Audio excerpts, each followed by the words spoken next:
کریپتویی ها سلام. آیا تا حالا یک کوین مرده خریداری کردید؟ توی بازار ارزهای دیجیتال پروژه های موفق زیادی وجود داره. اما تعداد ارزهای دیجیتالی که ارزششون به صفر رسیده هم کم نیست. توی این ویدیو به بررسی مفهوم دد کوین میپردازیم و میگیم که چطور باید این کوین ها رو شناسایی کنید.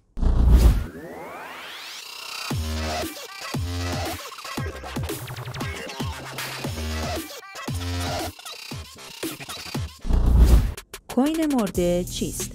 ارزهای دیجیتال انقلابی در دنیای اقتصاد ایجاد کردند. رمزارزهای مختلفی توسعه پیدا کردند و هر کدوم اهداف خاصی داشتند. در این بین تعداد زیادی از توکن‌ها رشد کردند و سرمایه‌های قابل توجهی به دست آوردند. برخی از رمزارزها هم نتونستن اعتماد سرمایه‌گذاران رو جلب کنند و در نهایت تا مرز $0 سقوط کردند. این ارزهای دیجیتال رو کوین مرده یا دد کوین مینامند. بازار کریپتوکارنسی مملو از کوین های مرده است. توکن هایی که با سر و صدای فراوانی عرضه شدند و برخی از اونها در مقاطعی رشد خوبی داشتند. اما در نهایت ارزش دلاری اونها کاملا سقوط کرد. در بسیاری از موارد صفر شدن ارزش این توکن ها بر اثر فعالیت های عمدیه.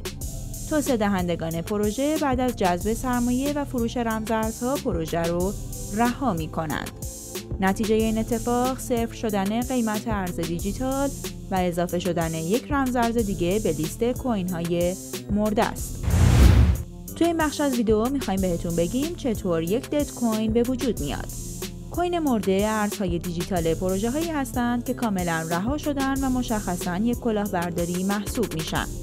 این پروژه ها نقدینگی پایینی دارند یا بودجه اونها برای توسعه به اتمام رسیده و هیچ موفقیتی حاصل نشده. فعالان بازار ارزهای دیجیتال از اصطلاح شت کوین هم برای معرفی این توکن ها استفاده می کنند. وبسایت هایی مثل کوینوسپی و دد کوینز لیست کوین های مرده رو به صورت مداوم بروز می کنند. این پلتفرم ها دائما پروژه های جدید و رو به افول رو بررسی می کنند و به محض قطعی شدن شکست پروژه یک دد کوین به لیست خود اضافه خواهند کرد. قبل از ادامه همینجای ویدیو ازتون میخوام به چنلمون سابسکرایب و زنگوله رو هم روشن کنید. با ما همراه باشید چون در ادامه میخوایم بگیم چطور باید کوین های مرده رو شناسایی کنید. راه های مختلفی برای شناسایی دد کوین وجود داره. اولیش وعده های غیر قابل تحققه. پروژه های کوین مرده معمولاً وعده های وسوسه انگیز و اعجاب آوری به سرمایه گذاران میدن. سودهای شگفت انگیز در کوتاه مدت و رشد ناگهانی قیمت از دیگر نشانه های یک پروژه کلاهبرداری و دد کوین هست. مشخصه بعدی حجم معاملات ناچیزه. تیم‌های توسعه دائما در تلاش برای ارتقای محصول خود و جذب سرمایه هستند. با این حال برخی از رمزارزها به سرعت قربانی حجم ناچیز معاملات خود میشن. پروژه‌های فان و بی هدف از گزینه‌های بعدی هستند. پروژه‌های زیادی در بازار ارزهای دیجیتال اهداف خاصی ندارند و صرفاً برای سرگرمی توسعه پیدا می‌کنند. گاهی این پروژه‌ها سودهای قابل توجهی به دست میارن. به این پروژه ها میم کوین گفته میشه. بودجه اندک یا ناتوانی در جذب سرمایه مورد بعدیه.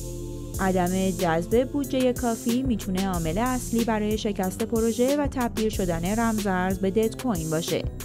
بازاریابی نادرست، شرایط بد بازار، بحران‌های مقطعی و چیزهای دیگه دلایل این اتفاقه. چطور از خرید کوین مرده پیشگیری کنیم؟ راه‌های مختلفی برای بررسی اعتبار پروژه ها وجود داره. بررسی وعده ها و اهداف، فعالیت ها در شبکه های اجتماعی، حجم تراکنش ها و میزان سرمایه، نقشه راه و روند تغییر قیمت مهمترین عوامل برای شناخت کوین های مرده است. در طول چند سال گذشته پروژه های بسیار زیادی در کریپتوکارنسی توسعه پیدا کردند و این روند همچنان ادامه داره. تعداد زیادی از این پروژه ها شکست خوردن و رمزارز بومی اونها به دد کوین تبدیل شده.